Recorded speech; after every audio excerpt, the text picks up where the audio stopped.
Bonjour, c'est avec beaucoup de bonheur que je vous retrouve. J'espère que la semaine s'est très bien passée pour vous.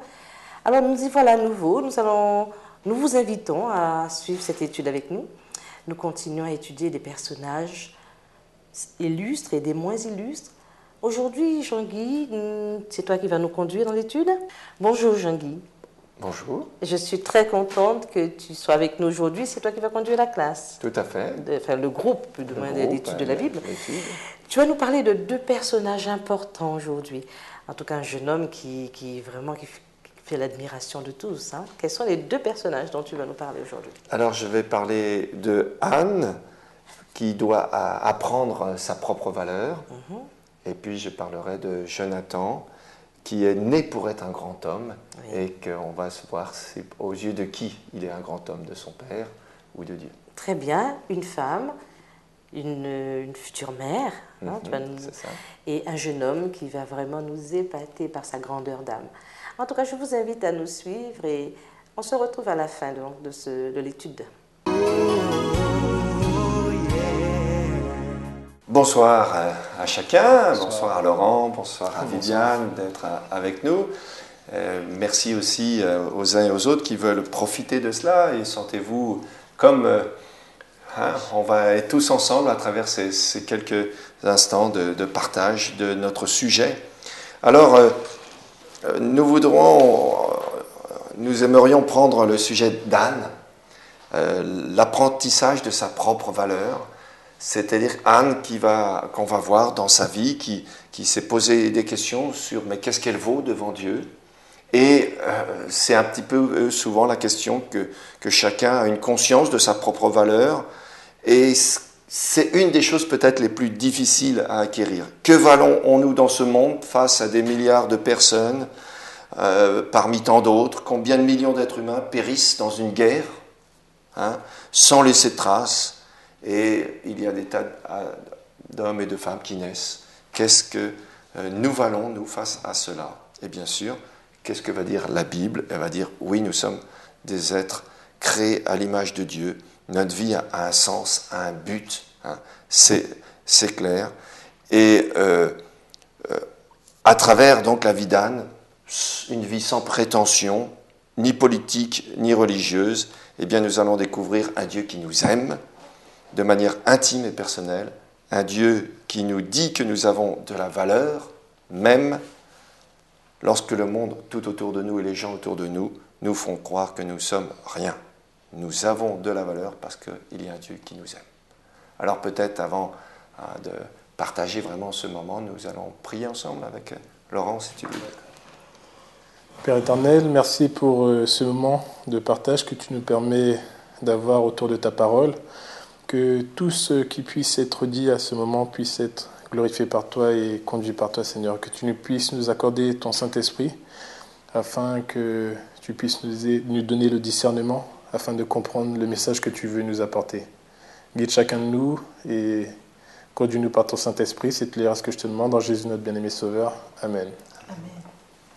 Alors, est-ce que Viviane, tu veux nous raconter ou nous lire cette histoire de Anne? Tout du moins au début, on va prendre dans le premier livre de Samuel, au chapitre 1, et les 5 premiers versets. Il y a un homme de Ramathaïm Stuphin, de la montagne d'Éphraïm, nommé Elkana, fils de Jéroham, fils d'Élihu, fils de Tohu, fils de Tu, Éphrasien. Il avait 2 femmes, dont l'une s'appelait Anne, l'autre Pénina. Pénina avait des enfants, mais Anne n'en avait point. Chaque année, cet homme montait de sa ville à Silo pour adorer l'Éternel des armées et pour lui offrir des sacrifices. Là se trouvaient les 2 fils d'Éli, Ophni et Phiné, sacrificateurs de l'Éternel. Le jour où Elkana offrait son sacrifice, il donnait des portions à Pénina, sa femme, et à tous les fils et à toutes les filles qu'il avait d'elle. Mais il donnait à Anne une portion double, car il aimait Anne, que l'Éternel avait rendue stérile. Alors on a le problème d'Anne, justement, hein, c'est qu'elle est stérile. Alors qu'est-ce que... à cette époque-là, on peut estimer que c'est 8 ou 9e siècle avant Jésus-Christ, par là. Et enfin, peu importe, nous disons que c'est l'époque après les patriarches, après Moïse, etc. Et donc, le contexte, qui c'est qui peut nous expliquer un petit peu le contexte et la difficulté qu'il y a de ne pas avoir d'enfants à cette époque-là? Déjà, ne pas avoir d'enfant à cette époque-là, c'est tout simplement être en malédiction, être frappé de malédiction. Et donc, l'essentiel, la place des femmes à cette époque, c'est surtout de féconder, d'être féconde, d'avoir des enfants et de s'occuper de la maison, mais n'avait pas d'autre carrière possible. C'était uniquement cela. La place de la femme, sa valeur, c'était cela. Et donc, rien que du fait, avec Anne, rien que du fait qu'elle n'a pas d'enfant, c'était vraiment quelque chose de terrible pour elle. Et surtout par rapport au regard des autres femmes et par rapport à sa place dans la société. D'ailleurs, on peut comprendre aussi que, justement, son mari, malgré qu'il l'aime, oui, c'est vrai. Il a pris une autre femme parce que tu ne me donnes pas d'enfants, bah, il me faut à tout prix, il nous faut des enfants, donc j'en prends une autre. Donc, on peut sentir c'était aussi la coutume aussi. Voilà, voilà, oui. On peut comprendre que le contexte est difficile à vivre dans difficile. ce sens, parce que c'est un couple où il va y avoir un homme et 2 femmes, et on va avoir des rivalités et une difficulté d'appréciation de soi. Est-ce que, Laurent, tu peux nous dire aussi quelque chose par rapport à ce contexte? C'est vrai que je rejoins Viviane par rapport au fait que ça soit une malédiction, le fait de ne pas avoir d'enfants. Et on voit aussi l'importance des enfants au niveau de la survie du foyer, de la famille. C'est-à-dire que il n'y avait pas de retraite à l'époque, donc c'est vraiment les enfants qui prenaient la relève et qui soutenaient le foyer. Donc une femme qui n'a pas d'enfants, au niveau de l'avenir, c'est assez compromis.